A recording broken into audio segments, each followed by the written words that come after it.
He came into my cell this morning. No knock, no announcement, just the approaching beat of nailed boots on a concrete floor, the oiled fuss of several keys and several locks, then the door swinging open, and Davies entering with a casual, off-hand saunter that contrasted with the military stiffness of the armed guards who preceded him.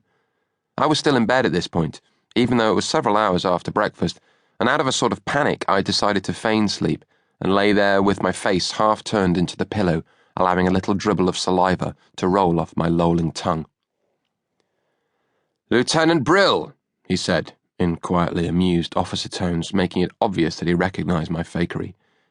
"Your snoring is most convincing, but I could see that your eye was open as I entered the room.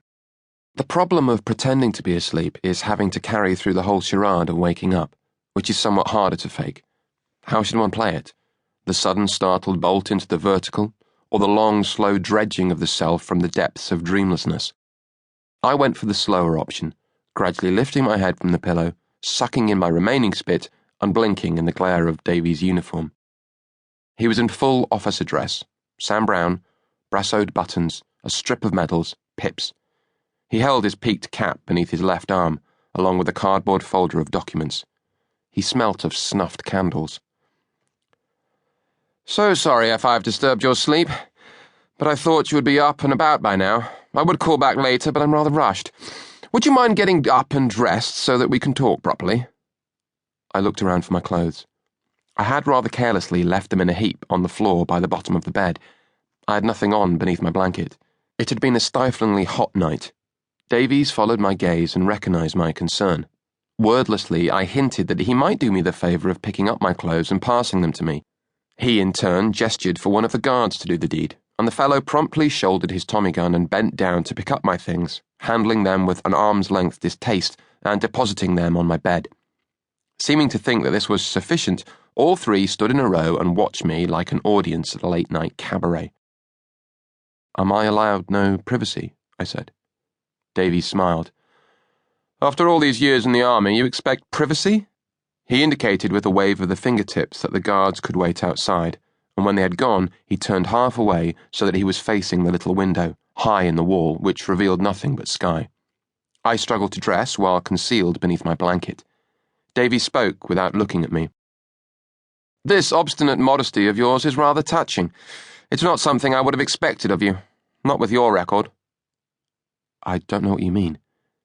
Davies went over to the small bare table and placed his folder there. "Though, on the other hand, perhaps your work in the camouflage corps has given you an instinctive urge for concealment. I imagine to be a successful camoufleur, one must have a predilection for privacy, to be obsessive about it, even. It seems to go against the natural instincts of display and advertisement, the urge to announce one's existence to the world. Did you ever struggle with that contradiction?" By now, I had pulled on my trousers and the dirty pullover that was too hot for the room, but they would supply me with nothing else. Davies' remarks about concealment had put me half in mind of presenting my naked self to him, dropping the blanket and standing to attention by my bed, everything on display. How would he have liked that, I wondered.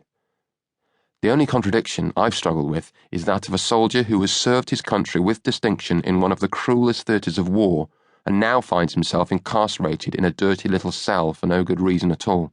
That's not just a contradiction, but a damned affront. An insult. "Sit," Davies said, pointing to the bed. I had taken some steps forward and had raised my voice. I must have looked as if I was about to lose my temper. He reminded me that the guards were outside, and I sat meekly on the bed while he leafed through some of the documents he'd extracted from his folder. "By the way," I said, "I think it's quite ridiculous that you should think it necessary to have an armed escort when you come to my cell. What sort of person do you think I am?" Davies smiled again. "That is precisely what I'm here to find out. In the meantime, you mustn't mind the guards. This is a high-security establishment. Armed guards are the norm." "And what have I done that is so dangerous that I need to be locked up for 24 hours a day, with a guard outside my door?" "The charges have been explained to you, have they not?" "They are absurd charges. And what do you think I'm going to do? Escape? You think I'll just disappear?" "Well," Davies laughed, "that is your job, as you put it yourself. You make things disappear. Whole armies, so you claim. What leads